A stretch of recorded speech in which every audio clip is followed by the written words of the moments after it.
आज हम लोग यूनिट 3 देखने जा रहे हैं। यूनिट 3 में हम लोगों को पढ़ना है बैंकिंग एक्ट। बैंकिंग एक्ट का मतलब है हमारे यहाँ जो बैंकिंग रेगुलेशन एक्ट पास हुआ था 1949 में, जहाँ से बैंक के बारे में, चूंकि हम लोग जब आज़ाद हुए ना, आज़ादी से पहले तो जो अंग्रेज कर रहा था सो कर रहा था। जब हम आज़ाद हुए तो देश में बैंकिंग सिस्टम को स्ट्रॉन्ग करना है, क्योंकि बैंकिंग सिस्टम के बिना पूरा देश की इकोनॉमी खत्म है। अगर किसी भी देश को स्ट्रॉन्ग करना चाहते तो उसके बैंक को ठीक कर दो। तो सरकार के सामने बहुत बड़ा चैलेंज था कि बैंक को कैसे ठीक किया जाए। नेहरू जी प्रधानमंत्री थे, उनका पर्पस था कि भारत को डेवलप करना है, और डेवलप करने के लिए सबसे बेसिक चीज़ है बैंक। आप कहीं पे बैंक पहुंचा दीजिए, वो अपने आप डेवलप हो जाएगा। देखिएगा आसपास में जहाँ भी बैंक खुला होगा ना, वो हमारे गांव जैसा ही था, लेकिन बैंक खुलने के बाद वहाँ बिजनेस ग्रो करने लगा, क्योंकि लोग बैंक के साथ जुड़ते हैं। मान लीजिए हम बिजनेसमैन है, छोटा सा दुकान चला रहे, बैंक के साथ जुड़े, बैंक में पैसा जमा करने गए, ब्रांच मैनेजर से बातचीत हुआ, वो बोले सर आपको लोन हम सैंक्शन कर देंगे, आप बड़े बिजनेस बड़ा कर दीजिए। और वो धीरे धीरे छोटा बिजनेसमैन एक बड़ा होलसेलर बन जाता है। तो जहाँ बैंक होगा वहाँ डेवलपमेंट ऑटोमेटिक होगा। इसलिए सरकार बैंक देश में चलाने के लिए कानून बना दी, जिसका नाम है बैंकिंग रेगुलेशन एक्ट। कब पास हुआ था ये? 1949 में। इसी के बारे में हम लोगों को पढ़ना है।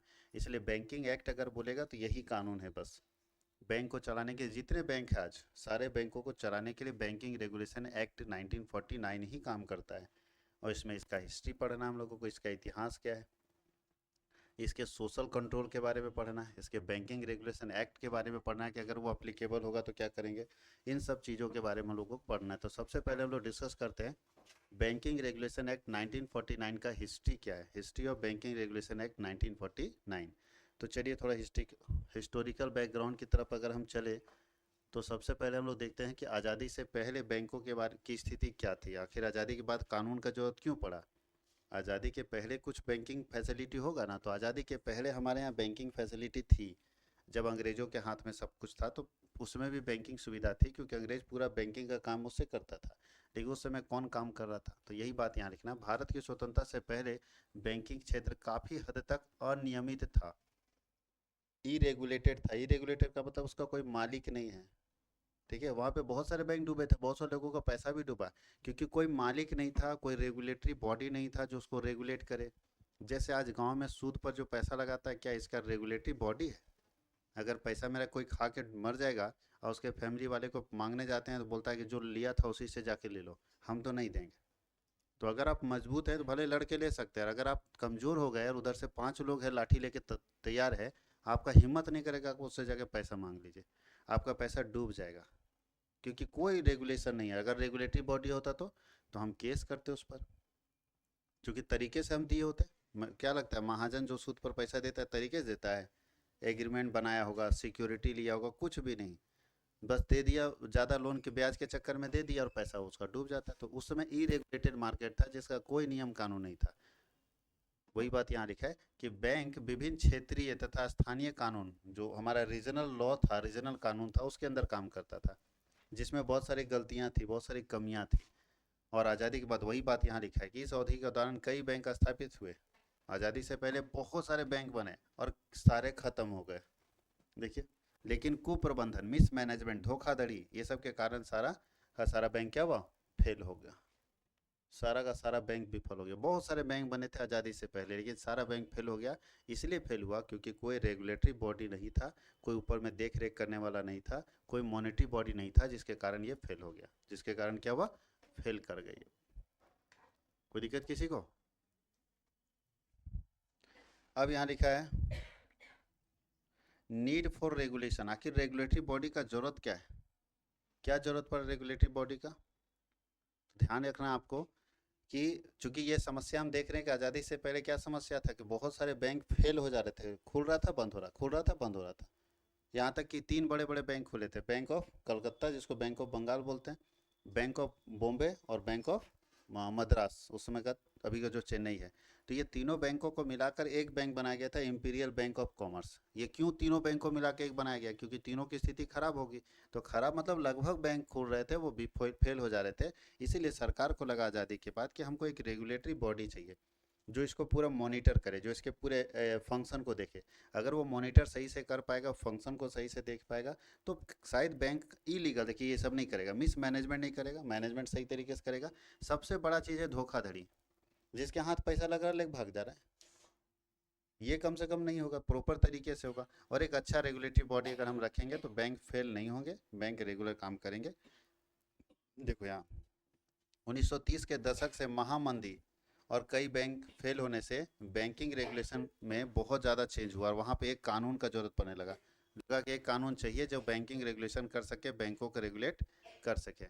सरकार ने आर्थिक विकास और विकास का समर्थन करने और जमाकर्ताओं के हितों की सुरक्षा, दो तीन चीज़ें, आर्थिक विकास इकोनॉमिक डेवलपमेंट बैंक से होना चाहिए, विकास का समर्थन डेवलपमेंट का सपोर्ट, और साथ ही साथ क्या लिखा है, जमा करता जो डिपॉजिटर है जो पैसा जमा करे उसके हित सुरक्षित रहने चाहिए, उसका पैसा सेफ रहना चाहिए। उसके लिए एक स्थिर बैंकिंग प्रणाली का महत्व महसूस किया, लगा कि हाँ एक बैंकिंग हमको चाहिए। अब लिखा है introduction of banking companies act 1949 जो हम लोगों का कानून है। इस कानून को शुरू में बैंकिंग क्षेत्र में स्थिरता और नियंत्रण लाने के लिए लाया गया था। इसका पर्पस क्या था कि बैंकिंग सेक्टर में स्थिरता, स्टेबिलिटी, बैंक जल्दी डूबे नहीं और उसको कंट्रोल करे। लेकिन धीरे धीरे धीरे धीरे इसको बढ़ाया गया इसका एरिया। इसका उद्देश्य था बैंकिंग कंपनियों को रेगुलेट करना, जितने बैंक हैं उनको रेगुलेट करना, संचालन करना, उसका सुपरविजन करना, देखरेख करना, ये सारा काम इनका है, ताकि यह सुनिश्चित हो सके कि वे सुरक्षित और सुदृढ़ तरीके से काम करें। की फीचर्स क्या है, इसकी विशेषताएं क्या है बैंकिंग रेगुलेशन एक्ट का? तो पहला विशेषता है कि ये रेगुलेशन और लाइसेंसिंग देने का काम करता है। बैंकिंग रेगुलेशन एक्ट क्या करता है? रेगुलेशन, यानी रेगुलेट कैसे करेंगे बताइए, बैंक ऑफ इंडिया कैसे काम करेगा? कोई ऐसा काम तो ना कर दे कि जहाँ गड़बड़ी हो, तो कैसे चलेगा और लाइसेंस कौन देगा, ये काम करता है बैंकिंग रेगुलेशन एक्ट। और इसी के अंदर ध्यान रखिएगा, इसी के अंदर आरबीआई को डाला गया, क्योंकि आरबीआई स्थापित कब हुआ था? आरबीआई की स्थापना 1935 में हुई, लेकिन बैंकिंग रेगुलेशन एक्ट कब आया? 1949 में। अब इसका मतलब पहले कौन? तो पहले आरबीआई जरूर बना है, लेकिन इस समय आरबीआई, याद रखिए 1935 में हम लोग नहीं थे, अंग्रेज 1947 में हम लोग आए हैं। तो अंग्रेज बनाया था रिजर्व बैंक ऑफ इंडिया को, हम लोग नहीं बनाया। रिजर्व बैंक ऑफ इंडिया को अंग्रेज बनाया, लेकिन अंग्रेज ठीक से उसको चला ही नहीं पा रहा था क्योंकि पावरलेस था। अभी आपको बताया क्या कि 1947 से पहले क्या था? रेगुलेटरी बॉडी नहीं था, कोई अच्छा रेगुलेशन नहीं कर रहा था, इसलिए डूब रहा था। और यहाँ सब गवर्नर, स्टार्टिंग का जो गवर्नर आरबीआई का मिलेगा ना, आरबीआई का हेड कौन होता है? गवर्नर, सब अंग्रेज मिलेगा। और वो सही से ऑपरेट नहीं कर पा रहा था, सही से चला नहीं पा रहा था, जिसके कारण जितने बैंक खुल रहे थे सब डूब जा रहे थे, जितने खुल रहे थे सब डूब रहे थे। सरकार को लगा ये नहीं चल पाएगा, तो सरकार ने इसका नेशनलाइजेशन कर दिया, बहुत सारा स्ट्रक्चर चेंज किया। इसके स्ट्रक्चर को चेंज करके 1949 में हम आरबीआई को स्ट्रॉन्ग बनाए।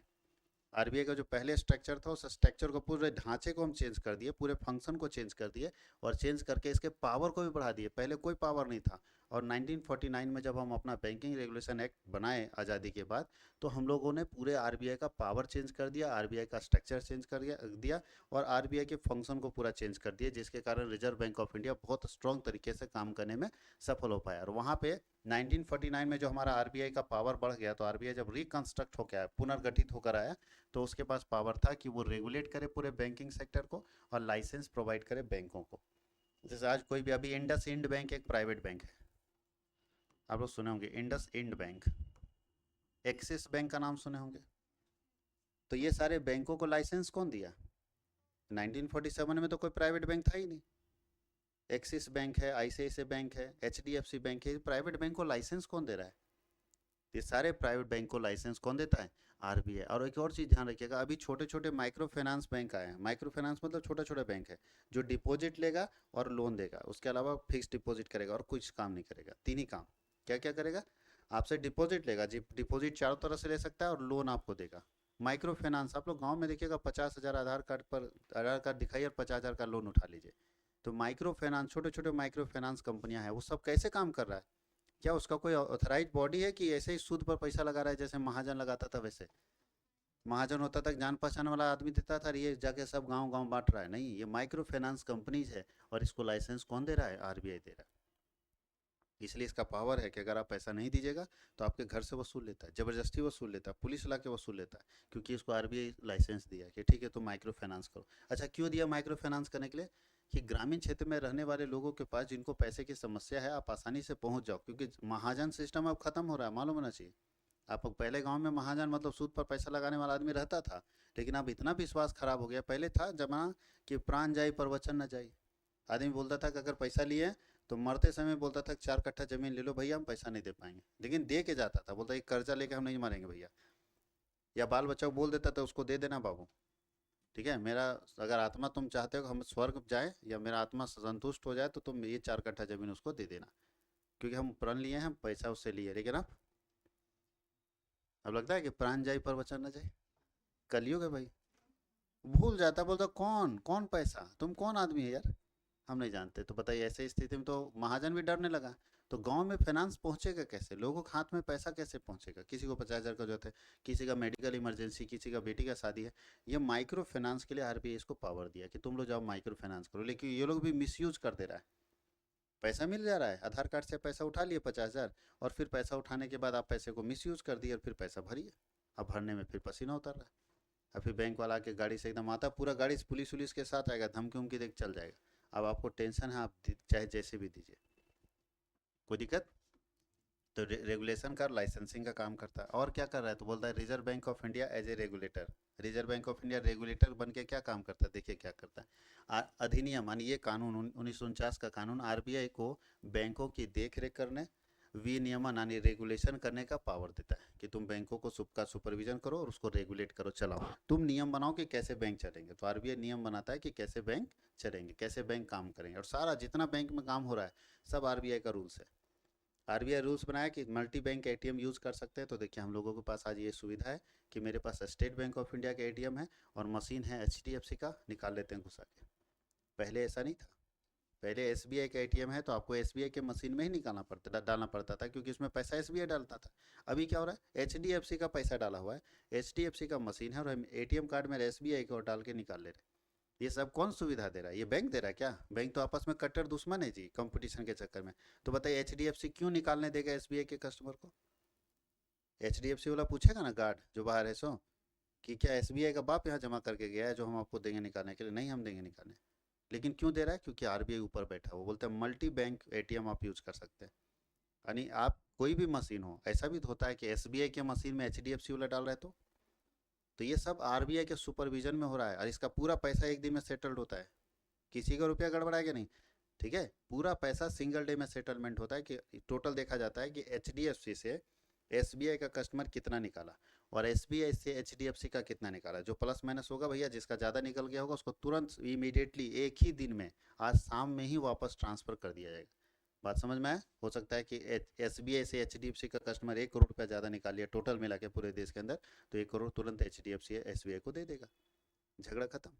और अगर लटकाएंगे 2-4 दिन तो फिर झगड़ा हो जाएगा। इसलिए बोलता है सिंगल डे आपको ये ट्रांजेक्शन क्लियर कर देना है। बात समझ गए। और संडे हो, मंडे हो, 26 जनवरी, 15 अगस्त नहीं, सिंगल डे उसी दिन। ये नहीं कि बैंक बंद है, क्योंकि किसी का पैसा अगर 200 करोड़ रुपया भी, या मान लो 100 करोड़ निकला पूरे देश के अंदर, और 200 करोड़ रुपया अगर 2 दिन के लिए भी रखिएगा तो ब्याज जोड़िए। तो हमारा आपको लगता है कि अरे 2 दिन बाद ही देगा, वो बैंक है, उसको पैसा मालूम है, बहुत तेज दिमाग लगाता है बैंक, एक एक दिन में रोक लेता है। बताइए जी, 200 करोड़ रुपया, 200 करोड़ है, ध्यान रखिएगा। तो जीरो जीरो ठीक कर ही लेते हैं, 200 करोड़ होता है।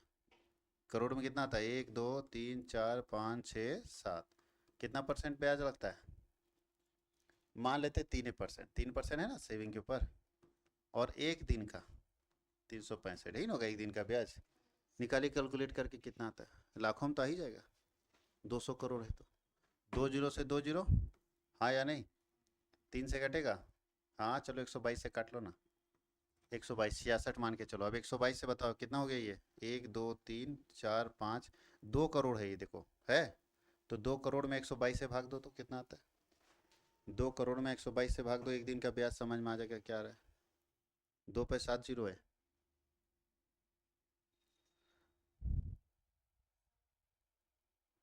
2 पे 7 जीरो करके 122 से भाग दो, कितना आ रहा है, 1 लाख। अब दुनिया को लगा कि अच्छा कोई बात नहीं, संडे था, बोला सर संडे है कैसे दें सर, कल ना देंगे, मंडे खुलेगा बैंक। तो बताओ सिंगल डे में कितना कमा लिया, अब समझ में आ रहा है। एक दिन पैसा हम लोगों का 5,000 3,000 है तो आदमी इग्नोर मार देता है, चलो ठीक है। अगर एक दिन अगर ये लेट किया और सोचो 3 दिन छुट्टी मारा कि सही नहीं, सैटरडे को तो बैंक बंद रहता है, संडे भी बंद बंद है, तो मंडे को ट्रांसफ़र करें, मतलब कितना है, 3 लाख, है ना, 3,40,000 के आसपास में पहुंच जाएगा, 16 दूनी 32, 3,30,000, 3,30,000 रुपया कमा लिया ये। बात समझ गए? इसीलिए लड़ाई होती है बैंकों के बीच में, नहीं हमको सिंगल डे में चाहिए, आज का आज चाहिए। बात समझ में? और आज का आज में ब्याज नहीं मिलेगा। आज सुबह तक सुबह पैसा रखोगे, शाम में निकालोगे तो ब्याज मिलेगा। इसीलिए बैंक लड़ता है सारा, और आरबीआई इसीलिए मॉनिटरिंग करता है कि नहीं किसी का भी पैसा है। फिर इस तरह से क्या करने लगेगा, मान लो एक बार एचडीएफसी ऐसा किया एसबीआई के साथ, तो एसबीआई थोड़ी बेवकूफ़ है, वहाँ भी बैठा हुआ ऐसे ही कुरफाती आदमी है ना, बोला अच्छा तुम कमाए, हम 3 दिन लटका देंगे तुम्हारा पैसा। हाँ या नहीं? बोल देगा कि क्लियर ही नहीं हो रहा है, चेक ही फंस जा रहा है, क्लियर नहीं हो रहा है, टेक्निकल इशू है, 4 दिन लटका दिया, कहानी खत्म। तो इस तरह लटकाने से बताइए फिर बैंकों में झगड़ा होगा, कोई बैंक अपने एटीएम से निकालने नहीं देगा। इसलिए आरबीआई बोलता नहीं, सिंगल डे में आपको क्लियर कर देना है, ठीक है। अब देखो यहाँ क्या है, आरबीआई को बैंक मर्ज करने के लिए, एक बैंक दूसरे बैंक में अगर मिलता है तो उसका पूरा प्रोसेस आरबीआई देखता है। बैंक बंद करना हो तो आरबीआई के गाइडलाइन में होता है। बैंकों का मैनेजमेंट जो कंट्रोल है ये सब आरबीआई देखता है। अब जैसे अभी बहुत सारे बैंकों को देखे होंगे मर्ज हो गया, तो ये सब रिजर्व बैंक ऑफ इंडिया के अंडर ही हुआ है। कोई बैंक बंद हो रहा है तो आरबीआई के अंडर हो रहा है, आरबीआई उसको बंद करने का परमिशन दे रहा है। ऑपरेशनल गाइडलाइंस, चलाना कैसे, ऑपरेशन मतलब समझ रहे हैं ना, बैंकिंग को चलाना कैसे, उससे रिलेटेड गाइडलाइंस आरबीआई देता है। बात समझ गए? कस्टमर सर्विस कैसा होगा, हर चीज को लेके बैंक बैंक चलेगा कैसे, देखिए यहाँ लेके नया शाखा कैसे खुलेगा, उसमें कितना जमा होगा और जमा राशि पर ब्याज कितना मिलेगा। नया नया ब्रांच में देखिएगा ब्याज दर ज़्यादा रहता है। जो नए नए बैंक खुलते हैं ना, जैसे हम लोग सेविंग पर 3% जनरली ब्याज मिलता है, और जो नया बैंक खुलेगा वो 7% ब्याज देता है। क्यों? लोगों को अगर हम लालच नहीं देंगे तो मेरे पास डिपॉजिट कैसे आएगा। अब हम भी बोलेंगे 3%, तो हम नया बैंक है, हम पर कोई विश्वास करेगा? बोले 3% तुम भी दे रहे हो तो हम एसबीआई में तो जमा कर ही रहे थे, काहे तुम्हारे पास खाता खुलाएंगे भाई। तो खाता खुलवाने के लिए हमको क्या करना होगा, लालच देना होगा लोगों को कि देखिए वहाँ 3 मिलता है, हम आपको 7 देंगे, मेरे यहाँ खाता खोलिए। तो ब्याज दर का चेंज करता है। बैंकों के अन्य व्यावसायिक गतिविधियों से संबंधित मुद्दों को विनियमित करता है, मतलब बिजनेस बैंक से रिलेटेड जो भी प्रॉब्लम्स होगा सारे प्रॉब्लम को ये देखेगा।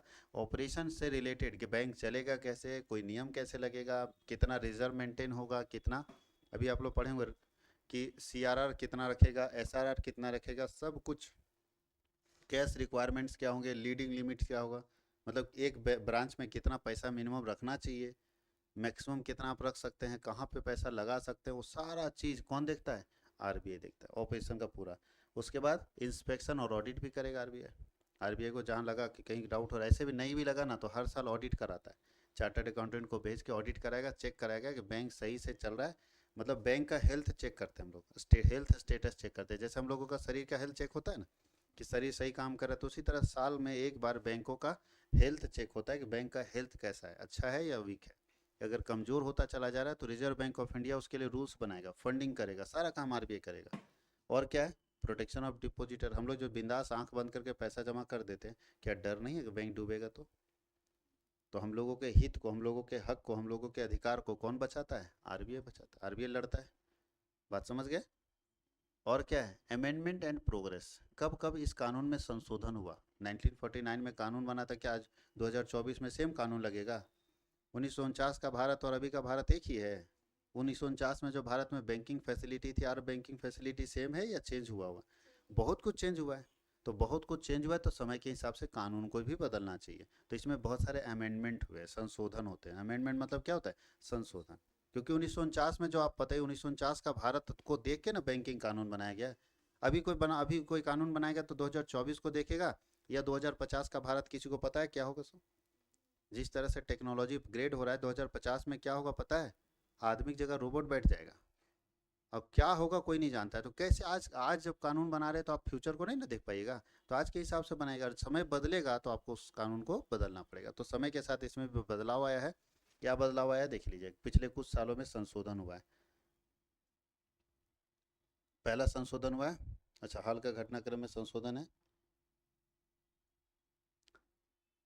बोलता है बैंकिंग के उभरते माहौल, तकनीकी प्रगति, मतलब जिस तरह का आज बैंक रिसेंटली चेंज हो रहा है, टेक्नोलॉजिकल अपग्रेडेशन हो रहा है, ठीक है, उसके कारण, और विश्व में फाइनेंशियल डेवलपमेंट जैसा हो रहा है उसके हिसाब से बार बार अधिनियम में संशोधन किया गया। एनपीए को लेके ज़्यादा संशोधन किया गया। एनपीए क्या होता है? नॉट परफॉर्मिंग एसेट या नॉन परफॉर्मिंग एसेट। इसका मतलब है जो लोन मार्केट में बैंक बांट देता है और उस लोन को बैंक वसूल नहीं कर पाता है, जिसको बोलते हैं डूब गया लोन का पैसा, तो वही एनपीए में चला जाता है। जो लोन मार्केट में बांटा गया और फिर उस लोन को नहीं वसूल कर पाया बैंक, और तो ऐसे पैसे को एनपीए कहा जाता है, नॉन परफॉर्मिंग एसेट्स। और डिजिटल बैंकिंग बहुत तेज़ी से बढ़ा है, इसमें बहुत सारा संशोधन हुआ है।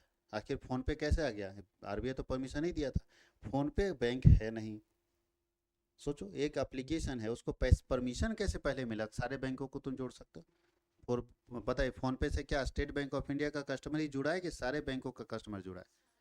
कैसे परमिशन उसको मिल गया? इसका मतलब आरबीआई उसको परमिशन दिया होगा। तो आरबीआई परमिशन देने के लिए अपने यहाँ संशोधन किया होगा कि अब ये सुविधा है, तब ना फ़ोन पे, अमेजन पे सब आ गया और सारे बैंकों से कनेक्ट हो गया।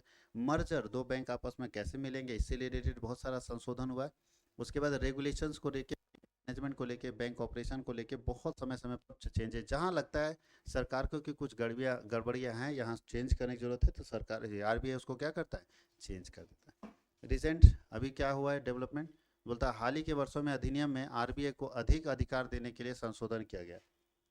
हाल फिलहाल में सरकार द्वारा ये संशोधन किया है बैंकिंग रेगुलेशन एक्ट में कि आरबीआई का पावर बढ़ाया जाए। बैंकिंग रेगुलेशन एक्ट में अभी लेटेस्ट में जो संशोधन हुआ उसमें ये क्या बताया गया कि रिजर्व बैंक ऑफ इंडिया का पावर क्या किया जाए, बढ़ा दिया जाए। और क्या चेंज हुआ है, तो 2020 में चेंज हुआ है कि कोऑपरेटिव बैंक जो विफल हो रहा था उसके अंदर आरबीआई को सहकारी बैंकों के विनियमित करने के लिए अधिक सशक्त बनाया जाए। 2020 में आपको पता होगा कोऑपरेटिव बैंक फेल हो गया था, बहुत सारे लोगों का पैसा डूब गया था और अभी भी खत्म हो गया, कोऑपरेटिव बैंक हो ही गया खत्म। तो रिजर्व बैंक ऑफ इंडिया को ये बोला गया कि तुमको हम पावर देते हैं कि तुम और टाइट नियम बनाओ कि कोई दूसरा बैंक ऐसा ना कर सके। ये तो डूब गया सो डूब गया, और जिसका पैसा गया सो गया, लेकिन अब किसी का नहीं जाना चाहिए, उसके लिए रूल्स बनाओ। इम्पोर्टेंस ऑफ द एक्ट, बोलता है बैंकिंग विनियमन अधिनियम 1949 को भारत में एक मजबूत स्थिर बैंकिंग क्षेत्र के निर्माण में सहायक रहा है। इसने एक नियामक ढांचा यानी रेगुलेटरी बॉडी स्थापित किया जिससे प्रणालीगत जोखिमों को प्रबंधित करने, मतलब सिस्टमेटिक रिस्क को कंट्रोल करने, लिक्विडिटी को मेंटेन करने, है ना, और यह सुनिश्चित करने में मदद करती है कि बैंक सही तरीके से काम करे, जिम्मेदारी के साथ काम करे। इसने भारत को दुनिया के सबसे बड़े और सबसे विविध बैंकिंग क्षेत्रों में से एक रूप में विकसित किया है। मतलब ये रेगुलेशन दुनिया का सबसे बड़ा रेगुलेशन है, सबसे बड़ा कानून है जो बैंकिंग सेक्टर को चला रहा है।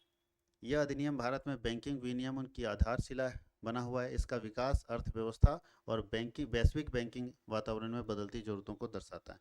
जिस हिसाब से रिजर्व बैंक ऑफ इंडिया को डेवलप किया जा रहा है और बैंकिंग रेगुलेशन एक्ट को डेवलप किया जा रहा है, लग रहा है कि फ्यूचर में जो आने वाले बैंकिंग चैलेंजेज हैं उनको हम फेस कर पाएंगे आसानी से। Social control of banking regulation, बताइए बैंक समाज के विकास के लिए, समाज को नियंत्रित करने के लिए काम कर रहा है या नहीं कर रहा है? क्या कर रहा है उसके बारे में हम लोग देखते हैं। तो सबसे पहले लिखा है कि भारत में बैंकिंग के सामाजिक नियंत्रण की अवधारणा 1960 के दशक में स्टार्ट हुई है। समाज को कंट्रोल करने के लिए बैंकों का जो प्रयोग हुआ है 1960 में ये स्टार्ट हुआ है। 60 के दशक में बैंकिंग क्षेत्र को व्यापक सामाजिक आर्थिक लक्ष्यों को जोड़ने के लिए प्रयासों के लिए हिस्से के रूप में उभरी है, विशेष रूप से यह सुनिश्चित करने के लिए कि बैंक केवल लाभ के उद्देश्यों के बजाय राष्ट्र के विकास के लिए, सिर्फ लाभ कमाने के लिए बैंक काम नहीं करे, देश को डेवलप करने के लिए काम करे और राष्ट्र के विकास के लिए जो आवश्यकता है उसको पूरा करने के लिए काम करे।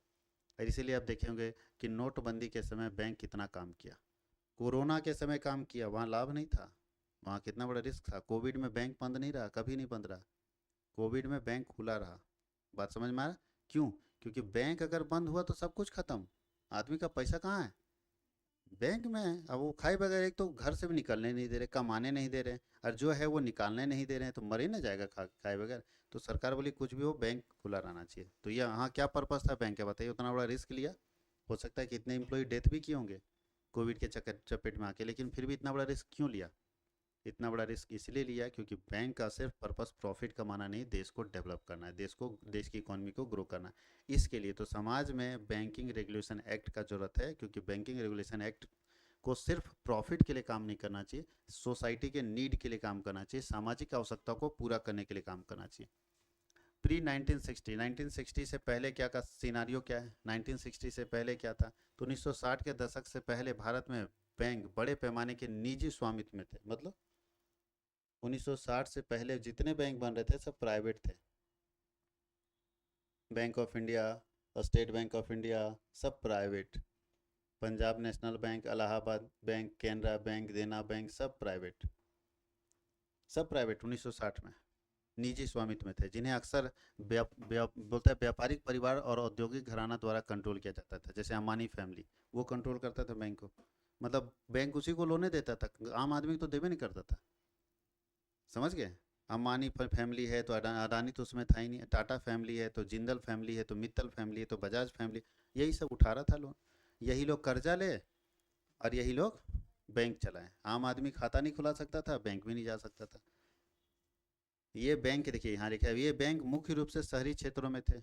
ये बैंक कहाँ पे था? शहरी क्षेत्र में। और क्यों था? तो बड़े उद्योगों की जरूरतों को पूरा, तो बड़ा उद्योग का जरूरत क्या है? पैसे का। जबकि ग्रामीण क्षेत्रों में कृषि या छोटे पैमाने के उद्यम जो है वो छोटे सीमित था, इनका ध्यान ही वहाँ नहीं था। ऐसी धारणा थी कि बैंक कृषि क्षेत्र, छोटे पैमाने के उद्योगों, अन्य प्राथमिकता वाले क्षेत्रों की उपेक्षा कर रहे हैं। ऐसा लग रहा था कि बैंक इग्नोर मार रहा है। किसको किसको? एग्रीकल्चर सेक्टर को, छोटे छोटे इंडस्ट्री को, और भी बहुत सारा प्रायोरिटी वाला जो क्षेत्र है उसको इग्नोर मार रहा है। ग्रामीण क्षेत्र जहाँ आबादी एक बड़ा हिस्सा रहता था, अपर्याप्त सेवा प्रदान कर रहे थे। बैंक वहाँ जा ही नहीं रहता। और जब उस समय गाँव में कितने लोग रहते थे? 70% के आसपास गाँव में रहते थे। 70 से 80% गाँव में आदमी है, गाँव बैंक पहुँच नहीं रहा है, खाली 20% को सर्विस दे रहा है बस। तो क्या ये ठीक था? उस समय आई हमारे आयरन लेडी, नाम है इंदिरा गांधी, और कर दी सारे बैंकों का राष्ट्रीयकरण कि सब सरकारी हो गया। तुम लोग प्राइवेट है तब ना तुम अपना फुटानी चला रहे हैं जी। बताइए, प्राइवेट स्कूल है, आप अपने मनमौजी कर रहे हैं, और उसी स्कूल को सरकार ले ले और इसको सरकारी बना दे, तो सरकार फिर किसी का भी एडमिशन वहाँ करा सकती है। हाँ या नहीं? तो यही चीज़ हुआ कि हम करते हैं सारे बैंकों का नेशनलाइजेशन, राष्ट्रीयकरण। ये बैंक अब हो जाएंगे सरकारी। सरकार के हाथ में आ गए बैंक। अब सरकार के हाथ में आ गया तो सरकार सोचेगी क्या करना है इस बैंक के साथ। अब मालिकाना हक छिना गया सबका, जो पैसा उनका लगा था उनको पैसा दे दिया गया और सरकार उसको ले ली। बात समझ में आए? ऐसा भी होता है क्या? जी हाँ। अगर हमारे ट्यूशन बहुत बढ़िया, हमारा स्कूल चल रहा है और एक क्षेत्र का अच्छा स्कूल है, 1500-1600 बच्चे पढ़ रहे, प्राइवेट स्कूल है, सरकार का जिस दिन दिमाग खराब हुआ ना, वो मेरे से ले लेगी, बोलेगी आपका जो पैसा हम दे देते हैं और आप इस स्कूल को छोड़ दीजिए। और आज से ये स्कूल क्या हो गया? सरकारी स्कूल हो गया। सरकार उसको कंट्रोल करेगी। बात समझ में आया? इसलिए देखिएगा बहुत सारे स्कूल सरकारी स्कूल हैं, सरकार कंट्रोल करती है, लेकिन नाम प्राइवेट वाले का है। सरकारी स्कूल का नाम क्या होता है? राजकीयकृत, है ना, मध्य विद्यालय जो भी होता है, लेकिन सरकारी नहीं हो, प्राइवेट है, लेकिन फिर भी इसको कौन कंट्रोल करता है? सरकार। जैसे यहाँ इंटर साइंस कॉलेज को भी परमिशन मिला था, 3 बार लेटर भेज चुका है जैक कि हम कंट्रोल करेंगे इसको। ये बोला नहीं, नहीं करने देंगे हम। बात समझ में आए? क्योंकि इतना बच्चा है, इतना रिजल्ट आ रहा है, उसको लग रहा है जैक कंट्रोल करेगा तो बढ़िया है, यानी ये सरकारी हो जाएगा, सरकारी इसको बना दिया जाएगा। तो सरकारी बनाएंगे तो स्तर खराब हो जाएगा ना, तो वो मान नहीं रहा है। बात समझ गए? कोई दिक्कत है? अच्छा, अनादा कॉलेज को क्या कर दिया है? अभी प्राइवेट है ना, लेकिन पूरा कंट्रोल गवर्नमेंट का है। अभी प्राइवेट है लेकिन कंट्रोल किसका है? गवर्नमेंट का। इन फ्यूचर सरकार को लगेगा तो इसको भी सरकार, जैसे अनादा कॉलेज, ये के वीमेंस कॉलेज है, मार्कम कॉलेज, सब प्राइवेट खुला था, बाद में सरकारी किया। सरकारी नहीं खुला था, प्राइवेट खुला था, बाद में सरकार जो यूनिवर्सिटी है उसको अपने टेक ओवर में ले लिया। तो पूछा जाता है कि जो मिलने के लिए तैयार होता है उसको मिला दिया जाता है।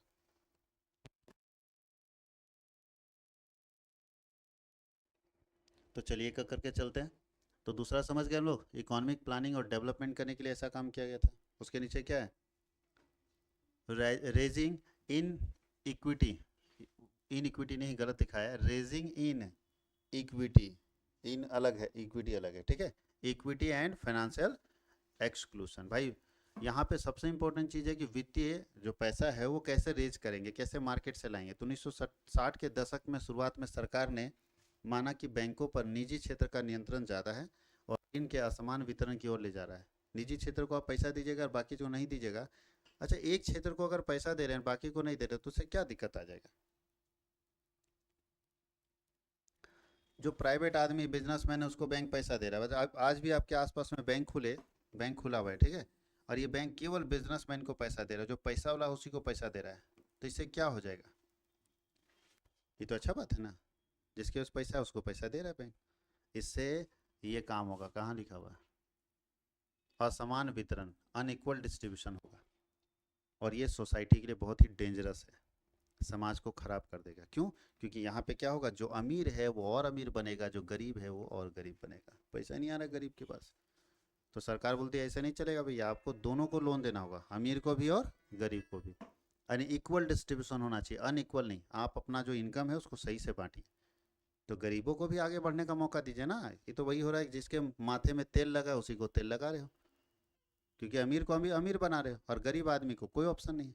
तो ये बात आपको समझना पड़ेगा। तो बिजनेसमैन, खाली बिजनेसमैन को लोन नहीं देना है, गरीबों को भी लोन देना है, ताकि इक्वल डिस्ट्रीब्यूशन ऑफ इनकम हो बैंक का। और बैंक जब सब लोगों के पास बराबर पैसा पहुंचाएगा तो सब लोग डेवलप होंगे। आज बताइए, अगर बहुत सारे लोग अपने सोसाइटी में आप देखिएगा, वो इसलिए डेवलप हुआ क्योंकि बैंक उसके पास पहुंचा, बैंक उसको लोन दिया। अगर आज कर्ज नहीं देता तो बहुत सारे लोग वहीं रह जाते। आज अडानी का एग्जांपल ले लीजिए। अडानी देखिए, दूसरे जगह नौकरी करता था बंदा, और आज दुनिया का सबसे सेकंड नंबर पे अमीर आदमी बन चुका था। अभी फेलियर हुआ अलग बात है, लेकिन सेकंड नंबर आने दुनिया में दूसरा नंबर पे पहुंच चुका था अडानी। और आज इतना बड़ा बिजनेस तो लाया कहाँ से पैसा? पैसा तो बैंक से लिया होगा। एक कॉन्सेप्ट लिया, कॉन्सेप्ट लेके बैंक गया, बैंक से लोन लिया, चुकाते चला गया, आगे बढ़ते गया, आज इतना बड़ा बन गया। तो अगर बैंक उस गरीब आदमी को उस दिन लोन नहीं दिया होता तो क्या इतना आगे बढ़ता? तो इसीलिए सरकार का कहना है कि भाई आप समान डिस्ट्रीब्यूशन कीजिए ना, सिर्फ अमीरों के बारे में क्यों सोच रहे हैं, गरीबों के बारे में भी आपको सोचना होगा। आगे लिखा है introduction of social control in banking. Social control banking का क्या है, इसको हम लोग अगले क्लास में डिस्कस करें तो ज़्यादा बेटर है, कि बैंकों का सोशल कंट्रोल क्या है, सामाजिक नियंत्रण क्या है, और किस तरह से सामाजिक नियंत्रण बैंक करते हैं।